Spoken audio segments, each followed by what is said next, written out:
Good day, everyone, and welcome to episode 286 of the Stag Raw podcast. Look at this. This is Campfire Studios up here in Auckland. Our last guest, Will Fleming, of course, is partially behind this, and Guy over there is doing wonderful stuff. This episode, we have absolute legend and weapon, Dave Wood. If you're a UFC fan and follow Israel Adesanya, you might have come across Dave Wood, or at least his work. Sustainable peak performance, calm under pressure, mental game, stress tolerance, mindset, and nervous system regulation. Being an optometrist, that was particularly fascinating to me, being able to see the action of the nervous system each day in the pupil. And I'm looking down the barrel of this lens in the camera at the pupil or diaphragm that's in there. That's very much like the eyes.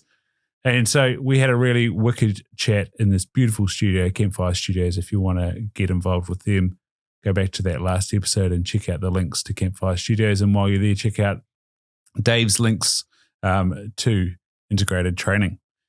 Our body knows how to heal, but as we age, it can sometimes struggle to keep up, and injuries, aches, and pains come knocking. Kane's Deer Velvet is packed full of amazing nutrients that the body uses in maintaining the immune system, bones, joints, circulation, and general well-being. Simply replenish the nutrients, healing happens, and you are left to get on with living your life to the full.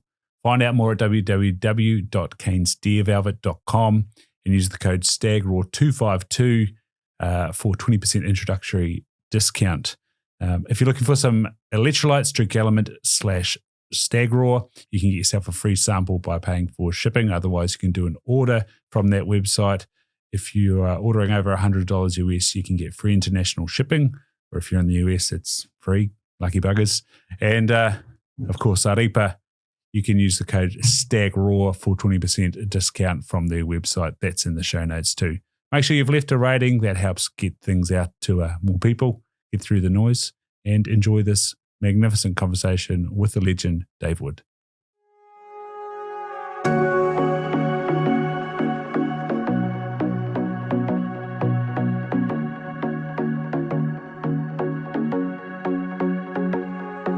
Dave Wood. Welcome, man. Cheers, mate. You've been in hot demand. What do you think was the moment that everyone's kind of like, I want to talk to Dave Wood? Is that weird? I want to talk to Dave Wood? Yeah, it is a little bit weird, but I don't know, man. It's just been like a steady progression. Like since starting the business, it's been a rapid incline in terms of like where the business is now from where it started, but it's still been, in my mind, it's still been a slow progression. Yeah, because you're in it, and everything sort of day to day and decision making is slowed down.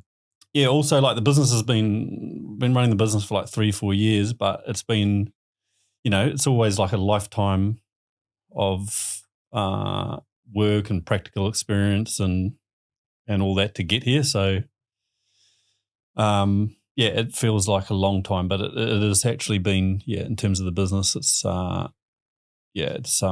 and running a business is like, the training is easy. Running a business is the real difficult part, the part that is like taken up a lot of my time, energy, and focus. Yeah. You worked for someone before that, eh? Yeah, I was working as an intensive care paramedic for St. John Ambulance for 11 years. And so like in that time, technology totally all went over my head, because you're not, doing that job, it's a very practical job, and so you don't need to know a lot about technology. So then coming in and running a business, you got to learn everything. Yeah. But I've been lucky to get the right people around me. It's been like a big part of building the business. And as a medic, how did you report your time and stuff? Was that just logged from the ambulance, or checked in each day and checked out each day? Or? Yeah, you just log into your MDT in the morning, you check the truck off, you log into your MDT, you do 2 day shifts, 2 night shifts, 4 days off. And I did that for 11 years, and I know I was real burnt out towards the end of that. Yeah. The accumulation of working night shift, but also you're dealing with you're constantly dealing with people who are unwell, secondary to lifestyle disease. So they've had a medical event usually rather than an accident. No, it's the insidious effect of not looking after yourself. Yeah. Resulting in lifestyle disease. And so you would go to a lot of medical jobs, a lot of trauma, mental health, like everything you can imagine right across the spectrum of unwellness, like anything in the community that can happen, we go to. And nowadays, being an intensive care paramedic is like taking the resource room from a hospital out into the environment. We have very, very broad scope of practice. Mm-hmm. You have a lot of autonomy, and you're doing things that because a lot of jobs are actually pre-hospital jobs where you have to initiate care, otherwise they wouldn't get to the hospital. Things like anaphylaxis and severe COPD, severe exacerbation of asthma. These are things that we treat in the community. Mm-hmm. Either on scene or in an ambulance on the way to hospital. Yeah. When we spoke the other day, I spoke with Prackney, who were trying to change the face of that civilian side before you arrive. How much do you think it's going to make an impact? Like, so say that again. To be prepared, like to doing a first aid course where we have basically. Yeah, I think like it's massive. Like because a lot of the time it just comes back, especially when people are critically unwell, it just comes back to like the basics of managing someone's airway. And especially like what we're seeing now is with pre-hospital cardiac arrest, the most important thing is chest compressions, like effective chest compressions. And so if bystanders can get there and understand how to do CPR and chest compressions, the survival rate increases dramatically. I mean, these are like skills that everyone should have. You never know what you're going to come across, right? Yeah, I think Simon said 1.5 traumatic events a civilian will be exposed to. Yeah, absolutely. We often arrive on scenes where civilians have got there first and have initiated life-saving care, whether it be chest compressions and CPR, or that someone's bleeding and they take their belt off and they wrap it around the leg or the arm, and that stuff can save lives. Compression. Yeah. And do you drive around with a kit? And when I'm not at work? Yeah. No. Probably should do, but I sort of like on my days off just switch off, to be honest. Mm-hmm. I live out at Piha and there's a first response team there, and whilst I'm not part of that first response team, you always know if something significant's going on in the community, and I'll always pop my head in, and but they're really good out there, and they're really equipped, and there's a bunch of good people doing that, so I'll sort of leave it to them. Is there a siren out there? Yeah. Siren goes off, and then the fireys turn up, and the first response team. So they're pretty good out there. We are trained. Yeah, I live in Tokoroa and got the siren, and I remember going to Queenstown as a young'un and siren going off all the time. And like, what's that about? Twizel as well. Yeah, it's quite alarming, when you hear the siren go off. Yeah, 2-3 in the morning. You said burnout. What did burnout look like for you? Burnout is like it's a combination of things, but it's the accumulation of uncontrolled stress. So where you're exposed to stress, it's uncontrolled and it accumulates and it ends up spilling over into physical and psychological symptoms. Mm-hmm. So for me, it was I started getting like really bad brain fog. Yep. Difficulty focusing and concentrating, especially when I was on like high pressure jobs. Sort of started spilling over into my sleep. So I found it difficult to get to sleep, or I'd wake up and my mind would start racing. And then it was some like vague symptoms like gut issues, skin issues, headaches, tension in my jaw. It was like a raft of physical and psychological symptoms. And it's sort of like something that I identified towards the end I still work as a paramedic, just part-time, and I'm working now in the business full-time. But it's like something I identified as a sign for me really to start doing something different. worked. I did a degree in health science and went out on the road and worked my way up to intensive care paramedic level, which is sort of the highest level that you can get to. And I was sort of there for like 5 years, and I felt like, even though you're always being challenged in that job, I just felt like I wanted something different. Mm-hmm. Where'd you get the health science degree through? Health science degree was through AUT. That's part of, so you do a degree in health science, 3-year degree, and then you come out and you work on the road as an ambulance officer. You work up to paramedic level, then up to upskilled paramedic, then intensive care paramedic. So there's sort of like a pathway there to get up to intensive care paramedic. And every time you sort of step up, you have more responsibility, more drugs, more scope of practice. Yeah. Is that how you came across Grant or Schofield? Nah, I can't remember how I came across Grant. I think I was working on a few workshops at the Millennium Institute over there. I think I met him when I was doing that. He good character. Oh yeah. Yeah. I had a real like culmination of things come together around 2017. So my grandfather died of diabetes in my last year of university. And I remember when I was in Dunedin, 2009, he'd had a second knee surgery or something like that. And I remember the diabetic nurse coming around and saying, "Oh, your blood sugar's horrible. You need to start being on insulin." And at the time, being inexperienced, despite being in anatomy / biomedical science, just not having any understanding of it. And then sure enough, 4 years later, him dying of like pleurisy and just massive fluid retention and stuff like that. And so, and then our first year of working, we had an optometrist come and tell us about that they had been a diabetic that effectively died in Asia, and as a result of being in intensive care, they'd lost 20 kgs and came out of intensive care no longer diabetic. And I was like, oh, that's really interesting. And then again, my last year of university, I was following Keegan Smith, and he started talking about ketogenic diets, and I started going down the rabbit hole of ketogenic diets and things like that. And at the end of 2017 at a conference, we had Grant speak to us about low carbohydrate diets under the guise of diabetes and macular degeneration and these metabolic conditions. And it's just like one of those people where all the messages came together, and I was like, this all makes sense. Yeah, he's a wonderful person for collating data as a professor should. Yeah, he's very clued up and interesting to listen to. How old was your granddad?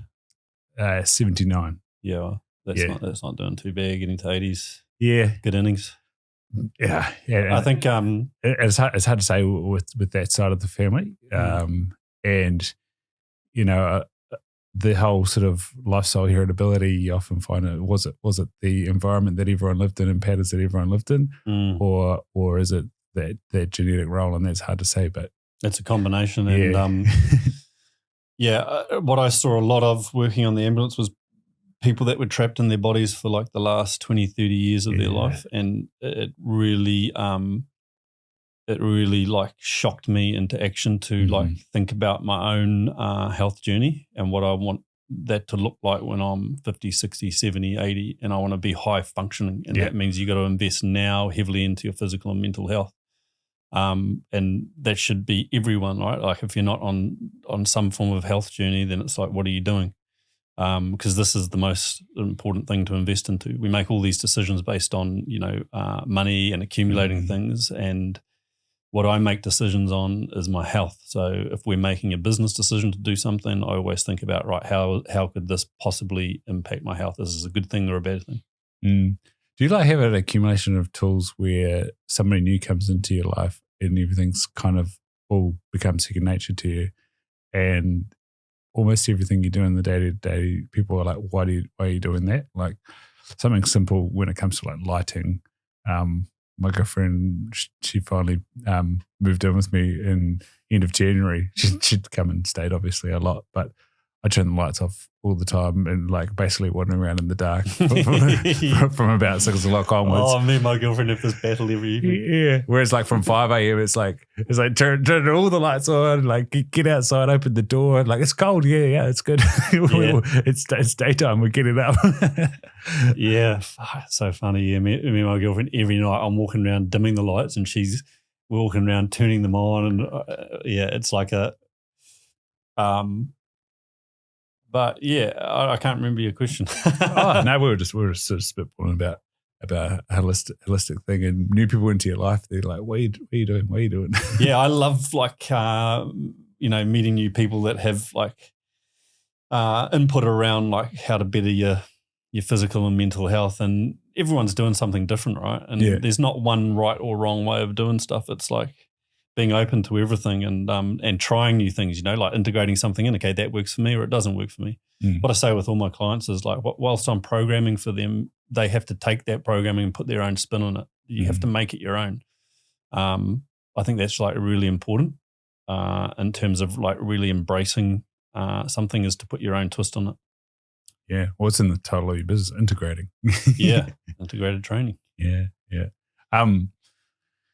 Like with that burnout thing, that's one of my like interesting facets with optometry, is getting to watch the autonomic nervous system. So your pupil and prior to when the lens stops moving, your focusing are both closely related to your autonomic nervous system. And so sort of two facets where that affects people's ability to learn and read. And it's very interesting that often the early primary school will be young males.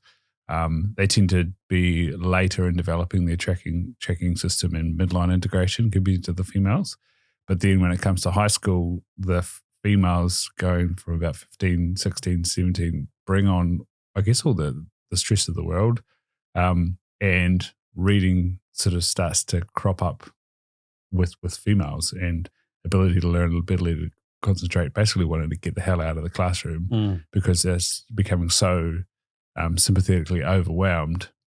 And it's interesting, like the person comes into the chair, and if I've managed to do the pre-test, how a lot of the imaging software works is it uses infrared light, and so you see this grey iris and these gigantic dinner plate pupils, and then it's projecting a light onto the cornea and looking at their reflection. You can see it, and sometimes it'll even give you the size of the pupil, and it'll be like 8 or 9 millimeters. And then one of the tests I'll do to look at their functionality is shine a light in their eye. Really ironic job. And of course, you're trying to watch that pupil constrict like it should, and say they're 8 or 9 millimeters, it'll get down to 6 and then bounce back to 8. And you go, that's not good. they are jacked up, and so. I've never thought of like I know, like, your eye is your first line of your nervous system, relaying information through to your central nervous system, and that's interesting, because I guess like if you've got someone that's very sympathetic dominant, that's what you're seeing. Yeah, and it is, and then like I get them to try and focus, and even at 15, they should be able to get right up to about 8 or 9 centimeters and still be able to focus on that. And I'd be interested to know what mine do. Yeah, well 40, I feel like I'm 42. You'll be about that. Started to get annoying. Turn the lights down. And go, oh shit. Yeah, getting this one back. But yeah, I've got real good vision. My hearing's terrible, but I've got good vision. You've got one ear out to lunch. Yeah, one is 100% deaf, so I've only got hearing in my left ear. And what's interesting is I was starting to get all this like neck pain, and I went to this guy and I was telling him about this chronic neck discomfort, and he said he just brought up something that I'd never really thought about, because I only have hearing in my left ear. When people are talking, I'll often put my head out just to the side like that, and so that's something that I do. Like if I'm on an online consultation, I'll be sitting there for an hour with my head out slightly like this, and he brought it up, and I was just like, oh man, how come I never thought about that?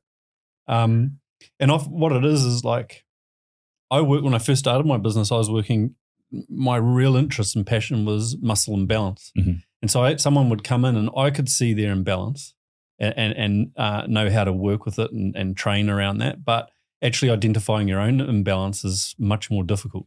And that's why it's so important to be able to have people even though I understand all this stuff, I still go and work with, someone that is a strength and conditioning coach or specializes in muscle imbalance, because it's so hard to diagnose yourself. Yeah, that's right. Yeah. And another one for eyes is an alternative head position.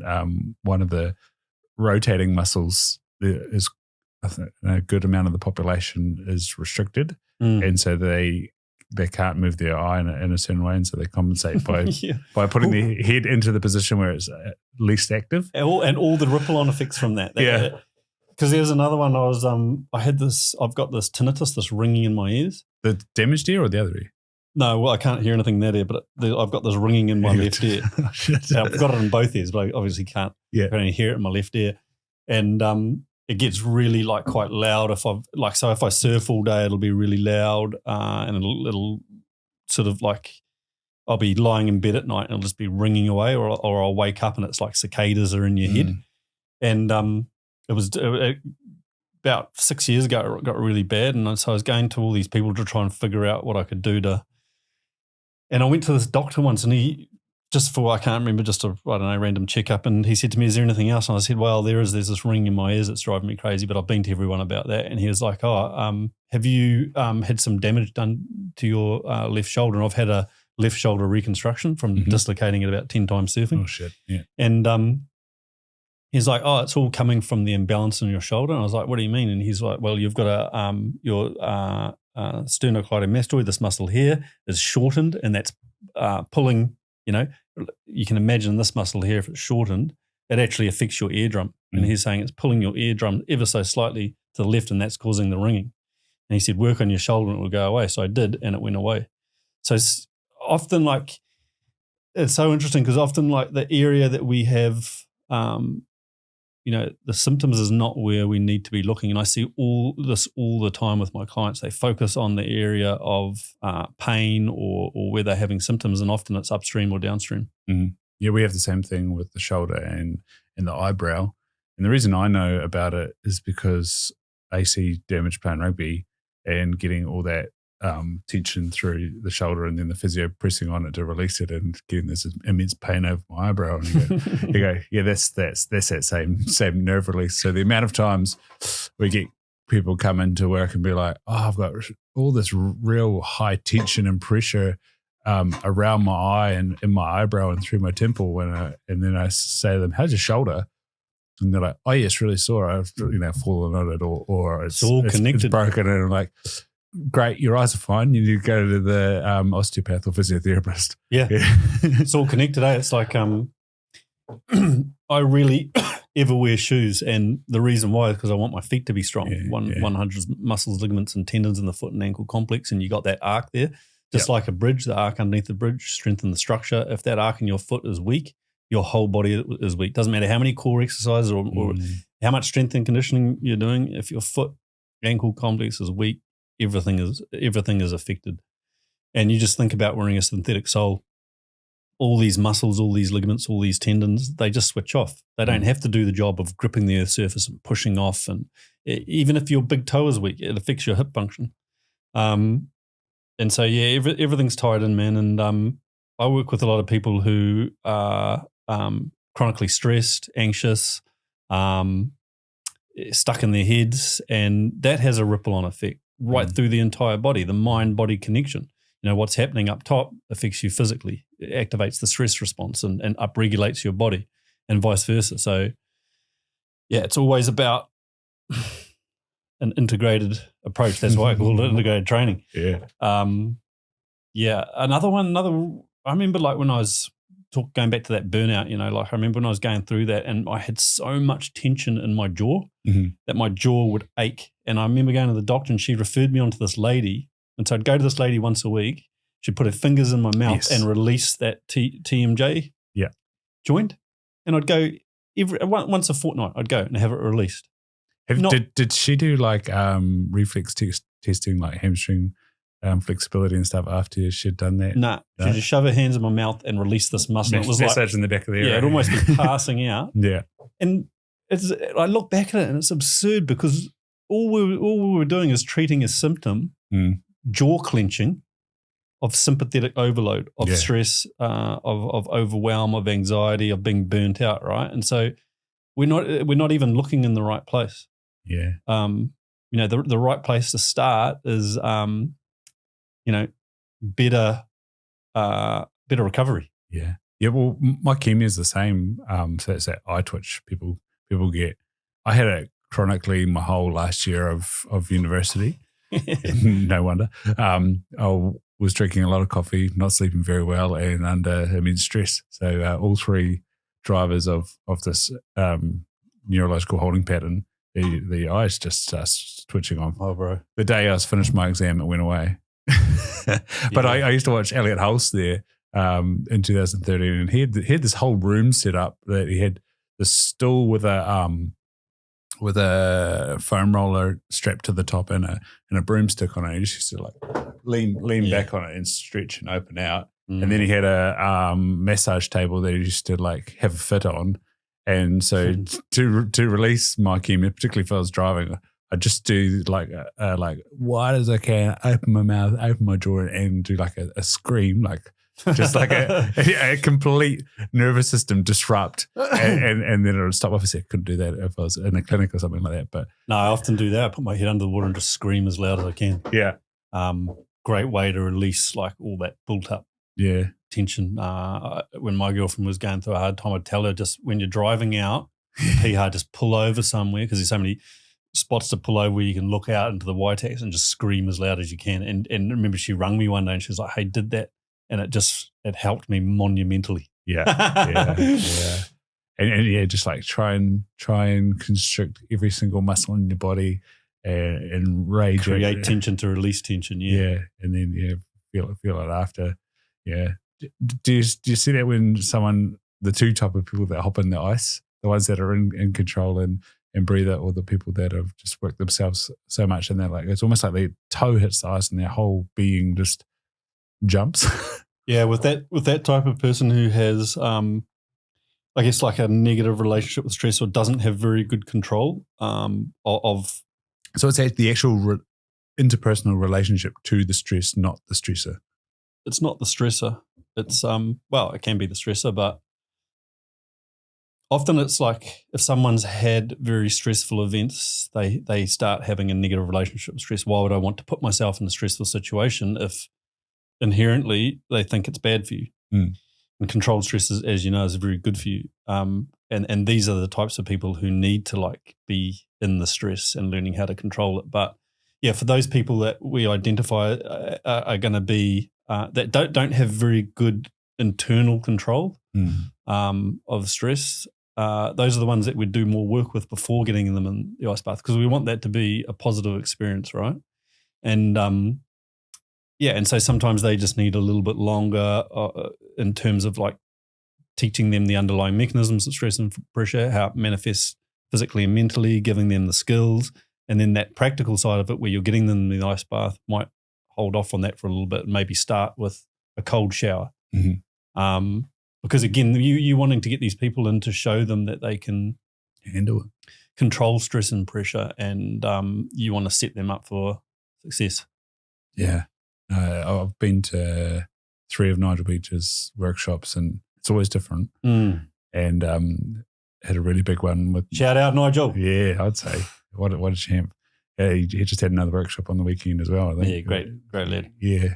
And then had Mark Clure and Dean Gladstone in Australia. That was the first one I went to, and really powerful breath experience. And it's funny that people go to a workshop like that with a fear of the ice bath, and I always caveat and say actually the breath work is where you might have some fuzzy stuff happen. And it's hard. I think we did 5 rounds with Mark and Dean, and it was hard. I had my whole body shaking and yeah, well, you come out of it feeling focused and calm.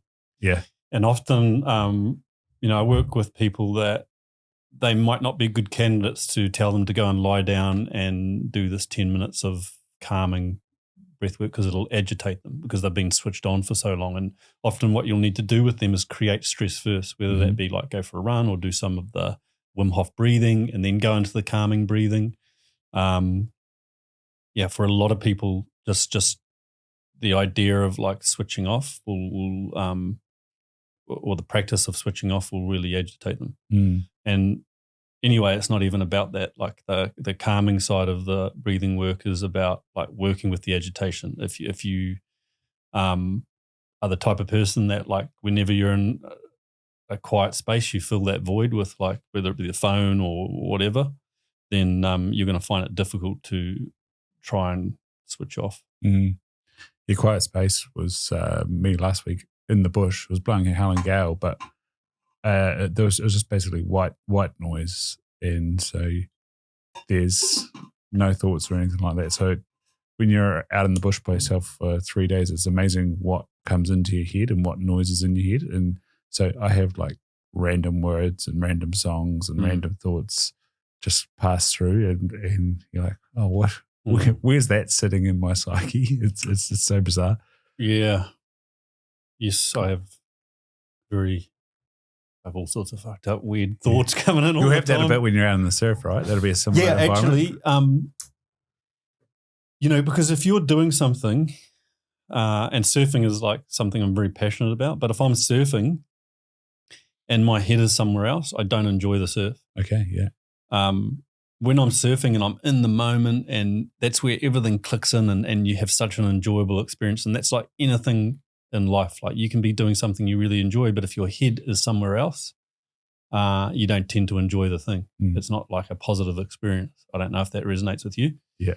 But being out in nature, is like very calming for the body because you're listening to all the sounds and and you're reconnecting, and that's a time where like a lot of the stuff can surface, right? A lot of these thoughts, and because you're finally you've simplified things. You're in the bush, and what we tend to do is when these thoughts and emotions come in, we just keep ourselves busy. We just push them away, keep ourselves busy, and so that's why doing things like going bush or going camping or being in the ocean creates like clarity. And so you can bring the stuff in and start trying to like understand it better. Do you go surfing with people very often? Yep. Yeah. But more by myself, to be honest. Yeah. But there's always like people out there. But yeah, I mean, in winter in Piha, you can be like out in the ocean. It's wild. The sun's going down and there's no one around. You're just like the only one in the water. It's such a like isolating feeling. I love it. I love like surfing is so much more, and it's taken me like ages to like understand this on a deeper level, but it's so much more than just about catching waves. Like for me now, it's about walking down the beach and just looking around and just being like grateful that I'm even going surfing, and then just being in the ocean and how powerful that is. And so I have like, as I've got older, I've had much more appreciation for that side of surfing over just catching waves. Yeah, I'm quite lucky with hunting. Like I'm adult onset hunter is what it's called, and I came to hunting basically with experience of yoga, of meditation, of mindfulness, and so hunting is the meditation. Yeah, and it is exactly that. And then the reason why I was asking, are you out there with people? There's a concept in hunting when you're walking a trail and with the eye darting. And it'd be the same with the surf. You're looking at the way that the swell's coming in, how the sets are sort of banking up, and which wave you're going to choose. And so you've got that sort of internal checklist going on in your head, but you're sitting there on the board with a bunch of people. Do you start having some quite deep and open conversations with people? I find that when you're out hunting with somebody, you're walking a trail, you just end up talking like a topic can go deep really fast. Do you have that? No. Never, not once. No, it's not the same then. No, it is not the same at all. I don't know why, but when you're surfing, you are hunting. You're just trying to find like, and it can be quite a like competitive environment because you're you got a whole lot of people sitting out there. It's like a game of chess, and you're trying to get to the inside to get the waves, or you're trying to find a spot where the wave might come underneath them and you'll get it. And so it's like you're constantly, well, for me anyway, it's like a competition out there, and you're trying to get the best waves, and you're trying to put yourself in the right spot, and you're trying to read the set. So there's so much going on that, and you're normally not sitting around for that longer period of time, like. You're either paddling or you're catching waves, or you're shuffling around the lineup. Was your shoulder from paddling, or the shoulder? I just first dislocated my shoulder surfing out at Piha. It just got caught up in the lip of a wave and pulled my arm back behind my head and popped out. Ooh. And then it would just keep happening like every sort of like year or two. And then I was in Indonesia, and we were surfing this spot where you had to paddle way out onto the reef, about a half an hour paddle, and it was the first day of a 3-month trip on my first wave, and I bottom turned around, and there was so that's just spinning it around again. It's just taking off on the wave, and you drop in, and then you come off the bottom. Okay, yep, sorry. And there was someone in the way, so I had to pull out through the back of the wave, but my arm got stuck in the lip and pulled my shoulder back, and it popped out. And every time it popped out, it was excruciating, like 10 out of 10 pain. And so I paddled into the reef, and I was screaming at my mate, Chad, to come in. And so he came in onto the reef, took my board shorts off, wrapped those underneath my shoulder, and then was pulling up on the shorts, so creating this upward traction. And then he was grabbing my arm and pulling my arm down. But we didn't know, like, there's a technique, you know. Like we put them back in pre-hospitally all the time, but there's a technique. But this was just like grabbing my arm and yanking it as hard as he could, and we did so much damage. Like, but it wouldn't go in. So then we had to paddle in. It was like hours before I got to the hospital, and and then I popped it out a bunch of other times after that, and then it got to the point where it was just like subluxing all the time, and so I went in and had the surgery, and they did the surgery too tight. So now it's like, I've got like really good range of motion here, but this one's just sort of like, and so that has all these, effects, with my neck and my lower back and my hips, and and even like paddling, it's like real tight. Yeah. So on the hips, FAI, you got on both sides. Yep. Yeah. My left wasn't as bad as my right. It's ridiculously common, man. There's something like, it's... And the amount of labral tears as well on MRI, it's ridiculously common. Yeah, it's like, it seems like 1 in every 10 people. Did you see the video I put up yesterday of the imaging of a hip joint? No. I put the caption on it, I wish. Like, it was beautiful going in there. Did you have a thick neck or a long... No, I just had these bony spurs. And what happened, like, as you know, over time they wore away the cartilage in the hip joint. I had a few like incidences on my surfboard where I did the splits and got compressed, and so I had torn labrums, and so they went and did all the surgery, shaved those bones off, which I don't know what the research. Back when I was getting it done, I was really clued up on all the research around that stuff. It was like quite a new surgery. Yeah, I think the follow-ups aren't that great. I'm not sure, but anyway, they did my surgery. They did both of them at the same time, which is something that's quite rare to do. Right. Yeah. And I was supposed to stay out of the water for like a period of time. Was there any stem cell thoughts when you? Nah, they did the microfracture where they drill into the acetabulum, and the idea is to release I had that stem cell. Yeah. I don't know what the research looks like that around like now, because they would have like 5-year follow-ups now. But when I'm up to 6 years. Yeah, I've done my 5-year questionnaire. Yeah. Yeah. I never did that because I totally just didn't had go a well. very bad experience and had like multiple discussions with the surgeon with not many answers or sort of support. Mm-hmm. But I developed chronic pain after that.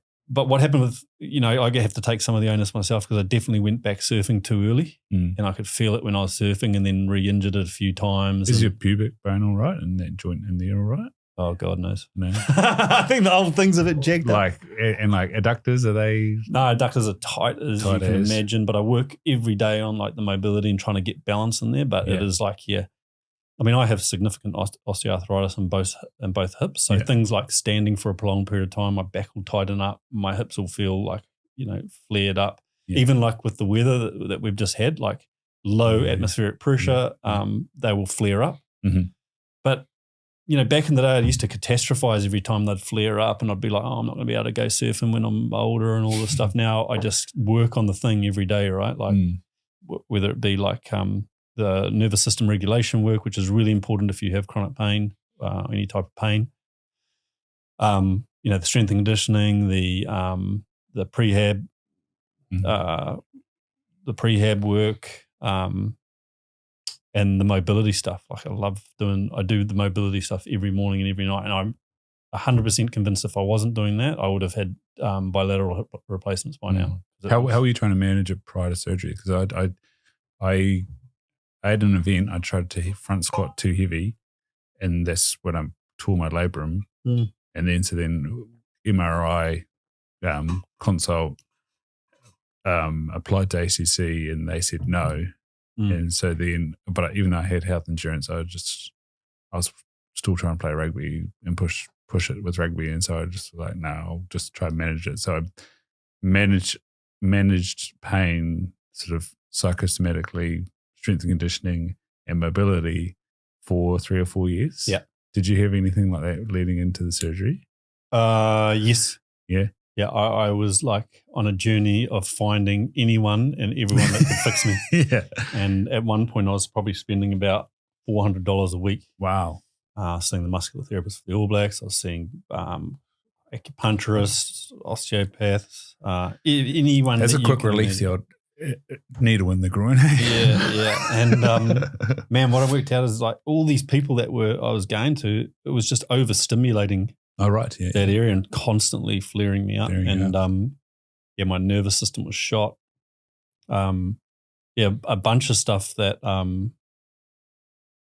like compounded it. Looking back, like was compounding things. And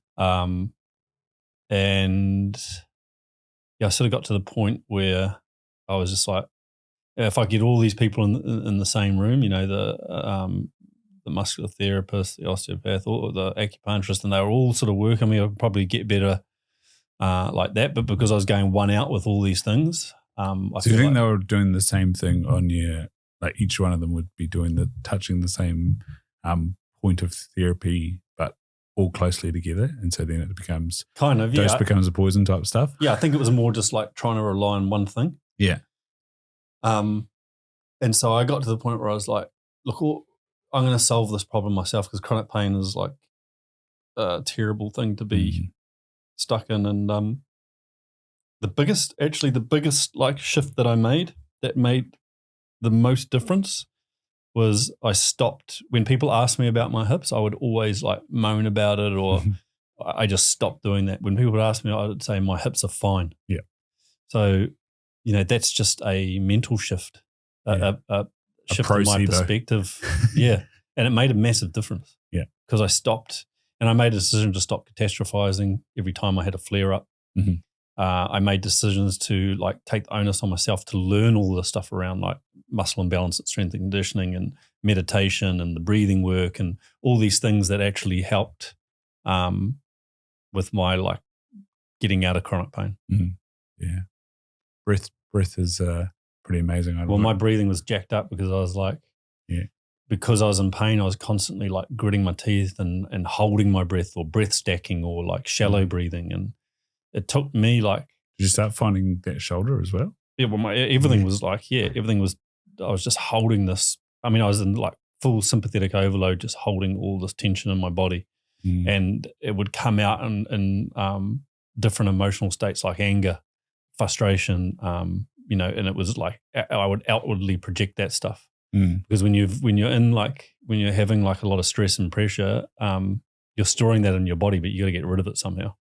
And so for me, it would come out as anger because I was just so pissed off with like being in chronic pain, and that brought about its own set of problems. How did you solve that? I've found like many males in New Zealand, anger is our like descriptive emotion, good and angry. Yeah. Breaking down what the emotions that could make up anger, and also everything else, that the full spectrum of emotions in life. Did you explore that at all? Yeah, I think first of all, give yourself more options of how you're feeling. Yeah. First of all, you have to identify your patterns of behavior that have become subconscious because you've trained them.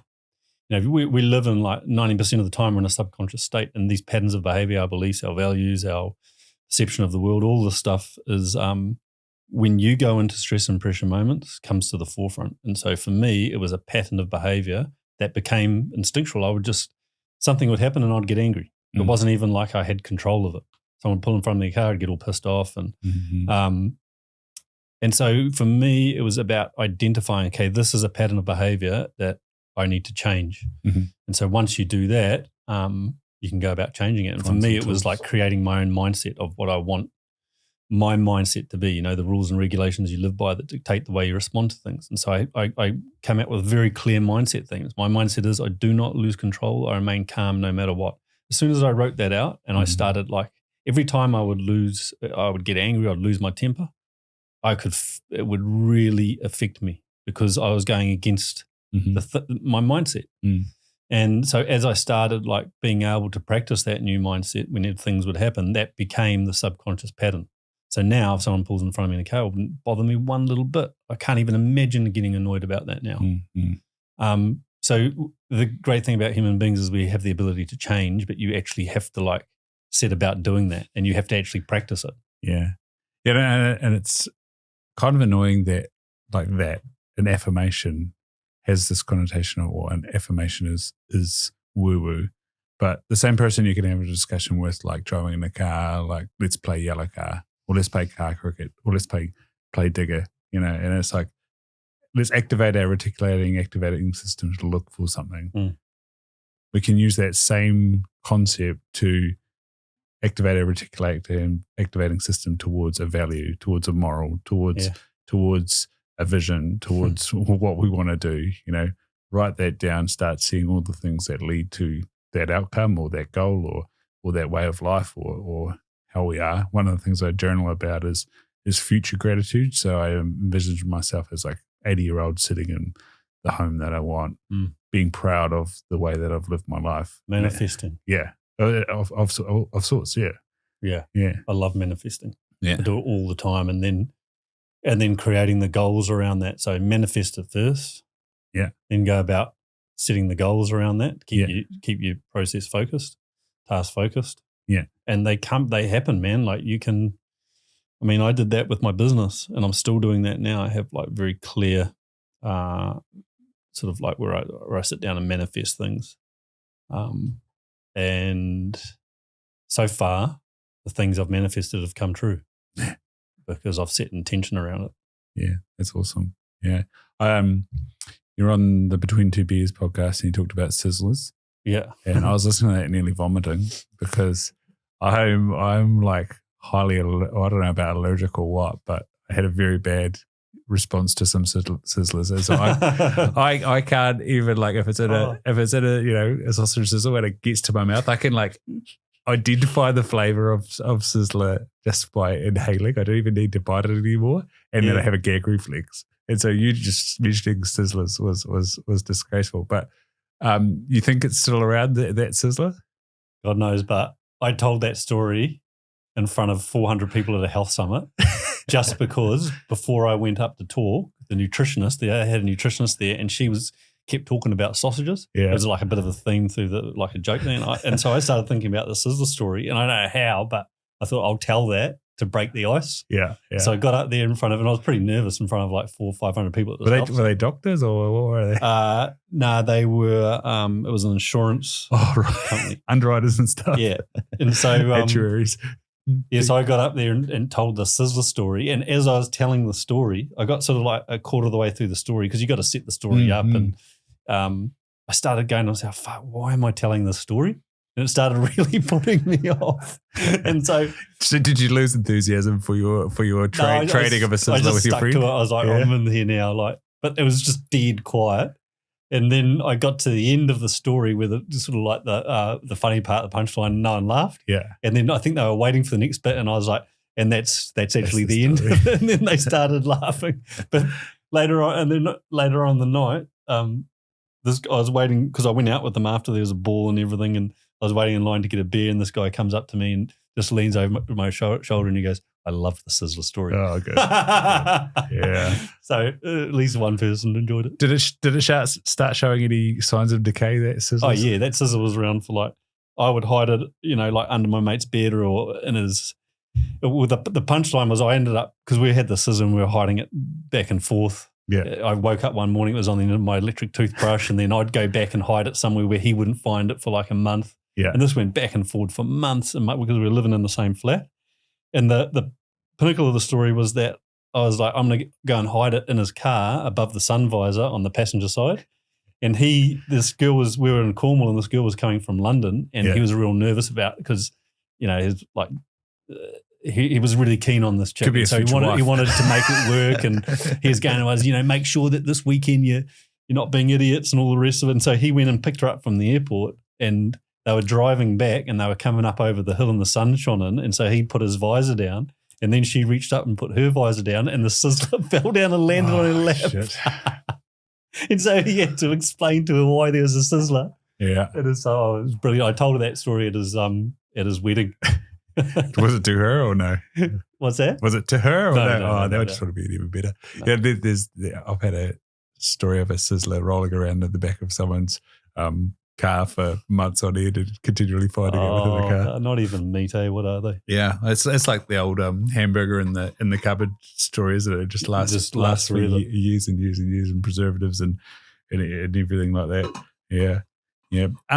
So you talked about like stacking breath. I was a swimmer, and so I've sort of come back to swimming this month. Even we're trying to swim 3.8K. And like swimming took a while to get on top of the breath again.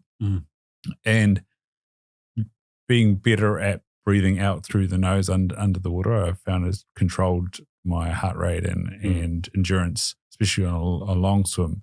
But I did speech, and we talked about intercostal diaphragmatic breathing in speech and projection and all that sort of stuff, and then doing choir and singing in high school, intercostal diaphragmatic breathing and stuff like that. And then, do uni and all those things, play rugby and pant. And then around comes people like Keegan and Elliot Hulse and Edo Portal and Nigel and things like that. And you do yoga and do ujjayi breath and knowing anatomy, you start thinking about the sort of sinuses in behind your eyes and nose. Where do you sort of mostly see people's breath? It's just up here, isn't it? Or even in their neck. Yeah, it's real shallow. Yeah. It's predominantly more upper chest. Yeah. And you often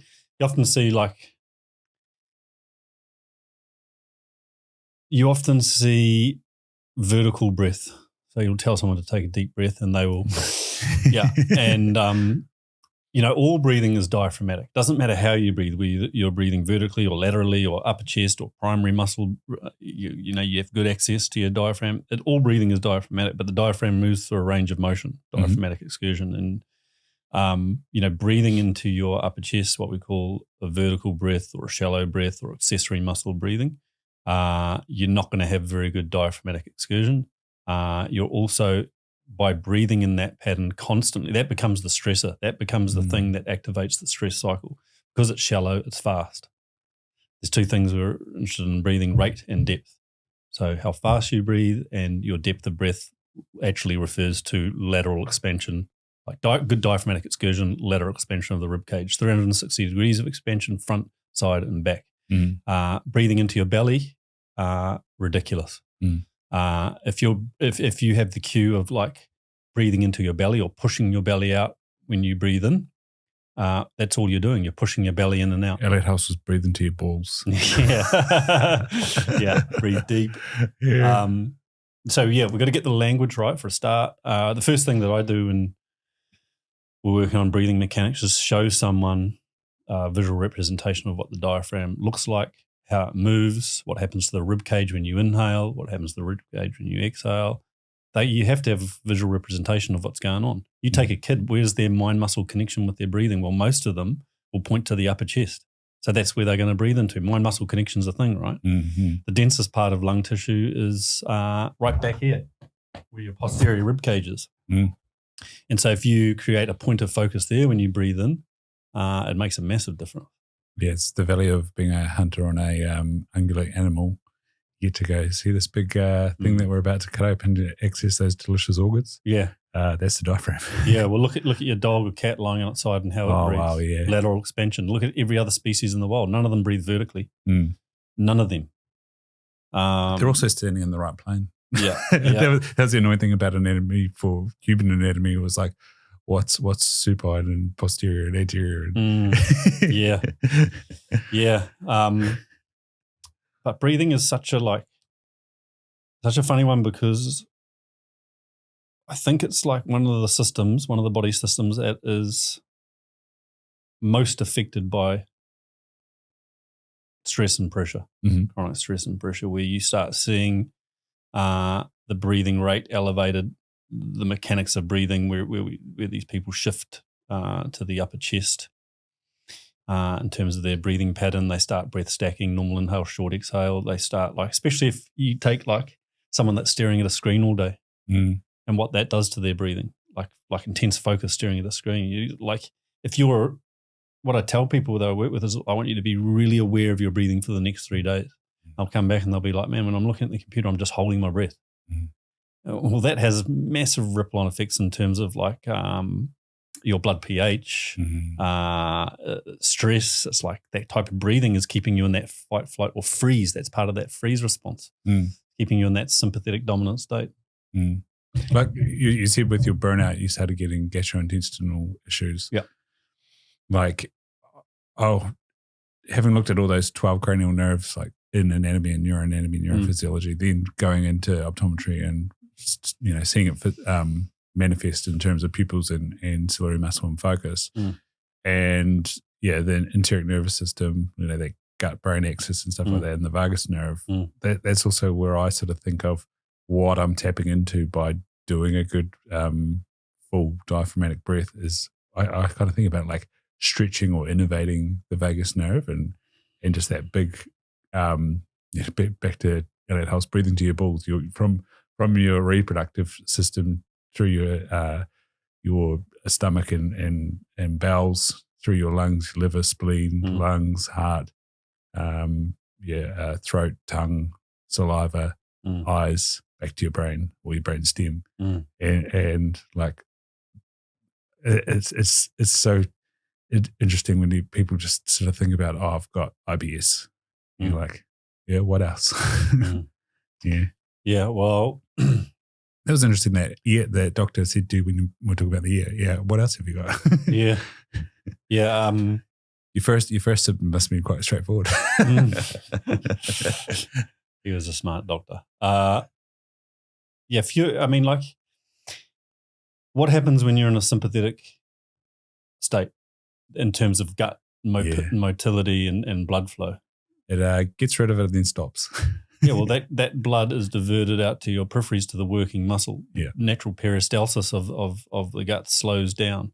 And so the food that you're eating is just sitting in your gut, putrefying. Well, that blood flow, that energy is sent somewhere else. Hunters will be very familiar with that. There was me last week. 3 days. You're like, that's interesting. I was working all those 3 days.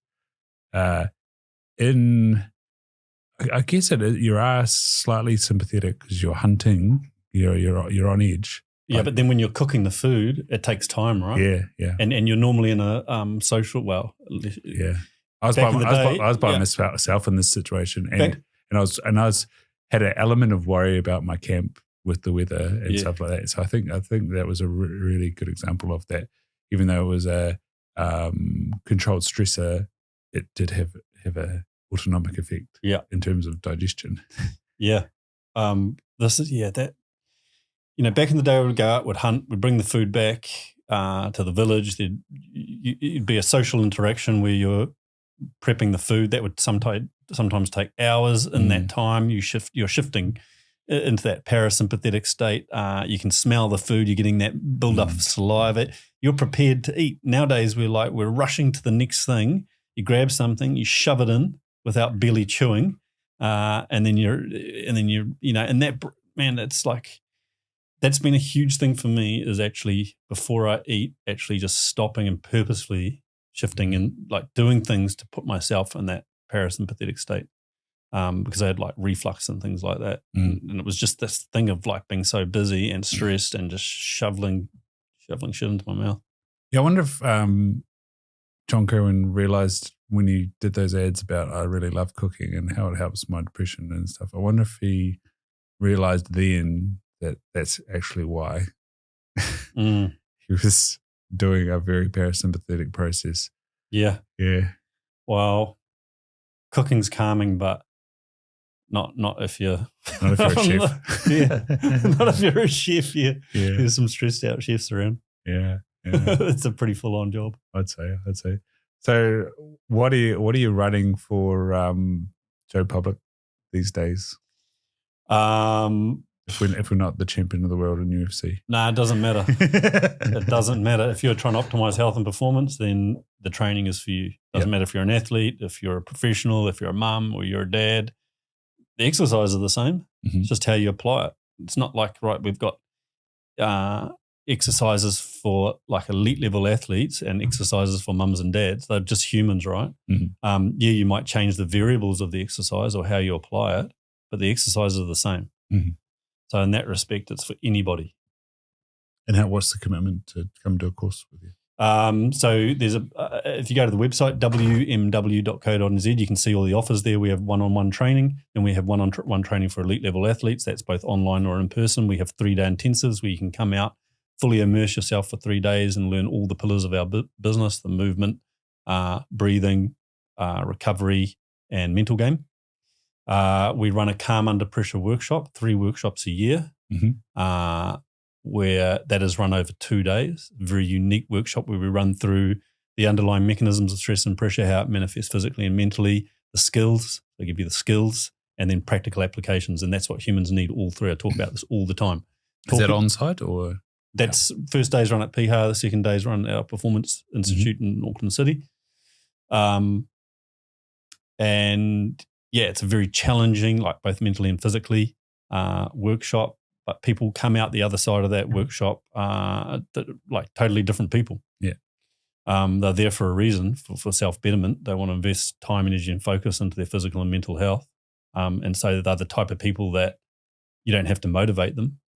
Like I'm not there to motivate people anyway. If anything, it's like, I'll put in how much energy. This is the first thing I say on the workshop is we're here to match your energy. And if you put 100% in, we'll put 100% in. Yeah. And what you get out of this workshop is what you put in. And if you're not getting what you're looking for, then that's on you, because people are there to work things out, and you can't give everyone all the answers, right? Like part of it has to be like, how do I apply this to myself? Or you have to think quite critically, and you have to be willing to like put yourself out there and be vulnerable. Like there's a lot of, you have to get up and talk on the workshop. And it's all about, that workshop is all about identifying your own patterns that are holding you back, and how you can replace them with new conscious, like more creative patterns. And it's about, all of those three things are so important. The mechanisms, understanding the theory, skills, and the practical applications. And in the workshop, you'll be in the ice bath, you'll be out in the water on the West Coast, you'll be in a pool, you'll be in the classroom doing like breathing flows and meditation, and then you'll be in front of a presentation. So we run those. And then we do like very specific workshops for corporate groups and sport groups that sort of want to tailor it towards their business or their sport. Beautiful. Yeah. What else? That doctor question. I must remember that when I go back to practice on Wednesday. And what else? Yeah. Well, it's always evolving. Yeah. And you're getting good at Instagram. You just started on Instagram for this business, and now you've got. Well, when I first started on Instagram, I didn't even want to be on there. I was like, I didn't want to put myself out there, because I grew up in a culture where like if you put yourself up, you got pushed back down. So like the idea of getting on Instagram and talking and all this sort of stuff and projecting like the athletes that I work with, and was like really foreign to me, but got better at it. Yeah. If you're not putting yourself out there, then you're not getting anywhere. Yeah, absolutely. So I'll have links to your website and media there. So I told you the question is what keeps you in flow, Dave? So do you have a quote or a mantra or a way you live your life? What keeps me in flow? Yeah. What do you mean by that? Yeah, so something that shows up when things are going well and when you look back at a commonality of your life. And yeah. All the good things that have happened in my life have been because I've been willing to like put myself out there and challenge myself. Mm-hmm. And I think like whenever you're trying to like, I'm the type of person that if I'm doing something, I want to be like really good at it. And so I think that requires that you're very much in the moment with the thing that you're doing. Mm-hmm. So learning to, I think that is like one of the hallmarks of flow state is just being present and in the moment. So that's something I've really tried to work on because it's easy, like especially with the business side of things, to get too far ahead of yourself and actually not enjoy the process because the process is like frustrating and it can be annoying and it can be like really challenging. But I've learned, or I am learning, to like enjoy that process more. So just being more present with what I'm doing. Beautiful. Thank you very much, Dave. Cheers, brother. Especially now you're in such hot demand. Yeah, nice chat, man. Thanks for having me on. Yeah, thank you.